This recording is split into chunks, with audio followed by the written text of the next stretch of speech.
अपने अंदर के डर को, अपने अंदर के फ़ियर को कैसे मिटाएँ? सर हमेशा जब भी मैं कुछ भी नया काम करने की सोचता हूँ, भले वो फीलिंग शेयर करना हो या डॉक्टर बन के पेशेंट चेक करना हो या एग्ज़ाम में पेपर लिखना हो, बस ये डर हमेशा मेरे सामने आ जाता है। इस डर को अपनी बॉडी से कैसे निकालें, कैसे अपने आप को मजबूत करें इतना कि ये कभी भी मैं डरूँ नहीं किसी से भी और हमेशा पावरफुल बन के सामना करूँ सबका। इस डर को कैसे मिटाएँ?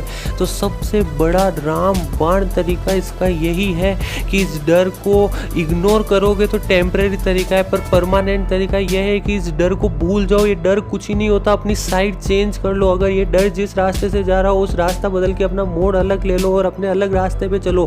ये डर को अगर इग्नोर करोगे तो ये टेम्परेरी तरीका है, वापस डर लगने लग जाएगा थोड़े दिनों बाद, पर परमानेंट तरीका यही है कि इस डर को बिल्कुल मिटा दिया जाए और पॉजिटिव थिंकिंग सोचा जाए। हर काम में अगर आप पॉजिटिव रहोगे, पॉजिटिव थिंकिंग के साथ चलोगे तो आपको भी एक मजबूतता मिलेगी, अपनी बॉडी में एक बिल्कुल एक आत्मविश्वास बढ़ेगा, अपना कॉन्फिडेंस बढ़ेगा। अगर कॉन्फिडेंस बढ़ेगा तो ये डर बिल्कुल धीरे धीरे चले जाएगा। पबजी में एक प्लेयर के सामने अपन कितनी बंदूक चलाते हैं, पर जब तक हेडशॉट नहीं मारते, जब तक वो प्लेयर नहीं मरता है, इसलिए हमेशा हेडशॉट मारने पर विश्वास अगर करो। डायरेक्ट इस डर का रामबाण इलाज है। इस पर कॉन्फिडेंस बढ़ाओ, अपनी इम्यूनिटी पावर बढ़ाओ, अपनी बॉडी के अंदर बिल्कुल ऐसा एक चीज़ उत्पन्न करो कि ये डर बिल्कुल नहीं आ पाए। ये डर एक दीमक है जो अपने को खाया जाता है। तो इस दीमक को अगर अपन पैदा ही नहीं होने देंगे तो अपना कितना बढ़िया चलेगी अपनी बॉडी, अपना अंदर का ब्रेन सिस्टम कितना बढ़िया चलेगा। अपने ब्रेन को हमेशा पॉजिटिव डायरेक्शन में सोचो।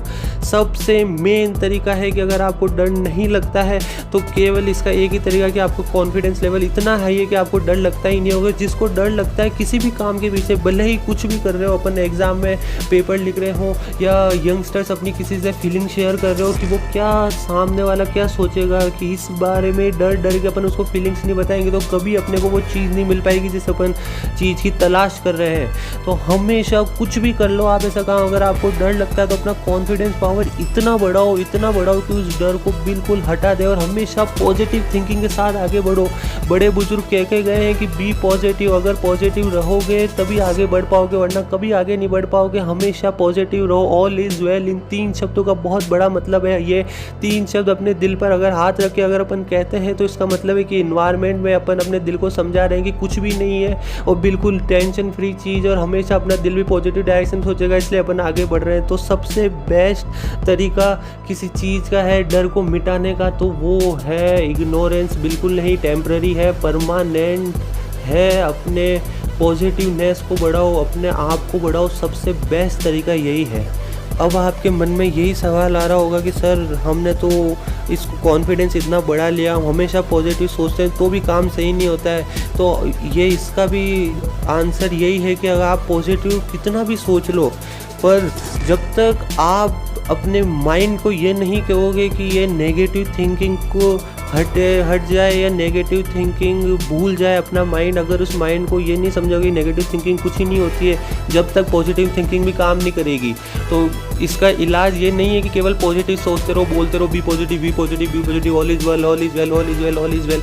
ये बोलने से कुछ ही नहीं होता है। केवल माइंड को समझाओ। अपनी बॉडी का पूरा कंट्रोलेंस किसके पास है? माइंड के पास। अगर अपनी बॉडी का कंट्रोलेंस माइंड के पास है तो समझाना किसको है? माइंड को। अगर माइंड को नहीं समझाएंगे, किसी दूसरे पार्ट को समझाएंगे तो क्या मतलब, क्योंकि कंट्रोलेंस किसके पास है? माइंड के पास।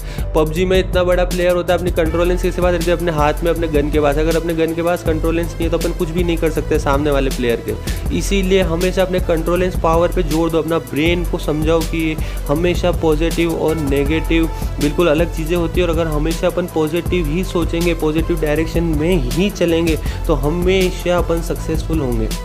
तो हमेशा पॉजिटिव सोचो, पॉजिटिव रहो, स्माइल करो, खुश रहो, हैप्पी रहो और हमेशा अपने पास मोटिवेटेड इन्वायरमेंट रखो।